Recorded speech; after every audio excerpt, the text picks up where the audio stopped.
ذمہ دار لوگوں نے ایک بات یہ طے کیا کہ تو یہ غلط کاموں میں ہے، ہم آج سے تیرے ساتھ کوئی تعلق نہیں رکھیں، کبھی تیرے ساتھ کسی دعوت میں نہ آئیں گے نہ بلائیں گے۔ اس سے ہوتا کیا ہے؟ لوگوں کو ایسا لگتا ہے کہ ہم بائیکاٹ کا کوئی مشن چلا رہے، نہیں، اس سے اس کو احساس ہوتا ہے کہ میں مجلس میں بیٹھنے کے لائق نہیں ہوں، میں توبہ کر لوں تاکہ بیٹھنے کے لائق بن سکوں، ان برائیوں سے باز آ جاؤں۔ اور تمہارے ملن جلن کی وجہ سے یہ سارے آج لوگ پہلے چھپ کر کے کرتے تھے، آج اوپنلی یہ سارے کام کرنے لگے۔ لوگ جو ہے پہلے ڈرتے تھے کہ قوم میں لوگوں کو پتا چل جائے میرا دھندا کیا ہے تو پتہ نہیں میرے ساتھ لوگ کیسا سلوک کریں گے۔ آج وہ نڈر ہے، شیر ہے، کچھ نہیں ہوتا۔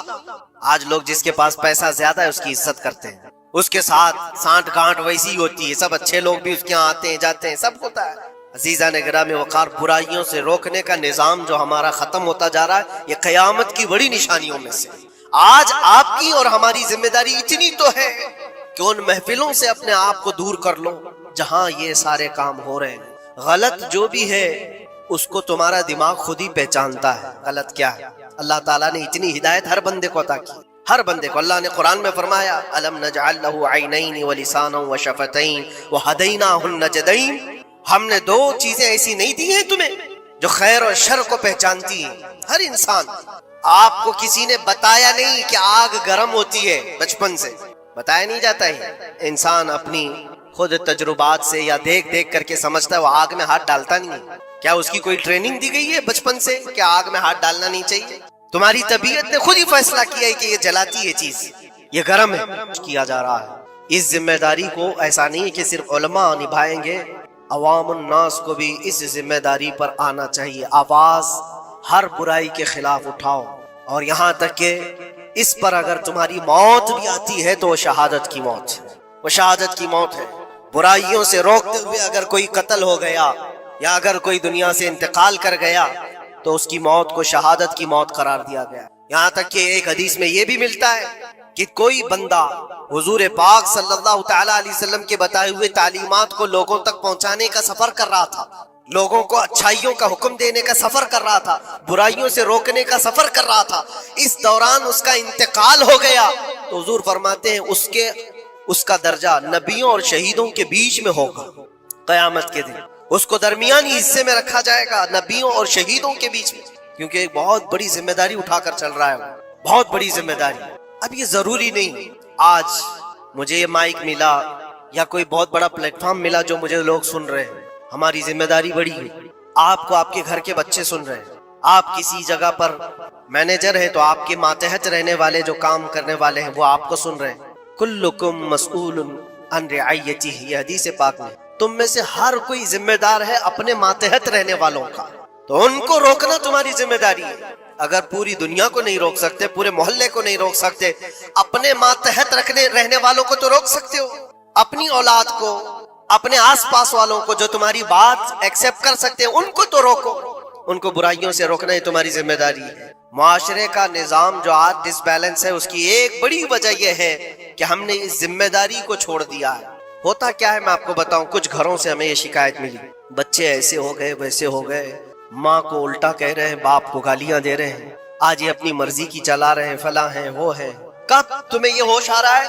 جب وہ 20-25 سال کے ہو گئے۔ 20-25 سال سے تم صرف اور صرف ان کو واچ کرتے رہے، دیکھتے رہے، اور جب بگاڑ آ گئی تب آپ کو خیال آیا کہ یہ بگڑے ہوئے ہیں۔ ایسا ہے میرے عزیزو، آپ نے اپنی ذمہ داری کا احساس کرنا ہے اس وقت سے جب بچہ ہوش کے آنکھ کھول رہا کرتا ہے کہ اللہ اس کو روک دے، اتنی دن وہ نماز پڑھتا تھا، ایک دن مجھے بلاتا نہیں تھا، خود اپنی نمازیں تو پوری کر لیا لیکن مجھے ایک دن نہیں بلایا، میں آج جہنم میں جا رہا ہوں۔ تو اسے روک کر کے پوچھا جائے گا کیا تیری یہ ذمہ داری نہیں تھی کہ تیرا پڑوسی تھا، تیری عزت کرتا تھا، تیرے ماتحت تھا، تو ایک دن بھی تو نے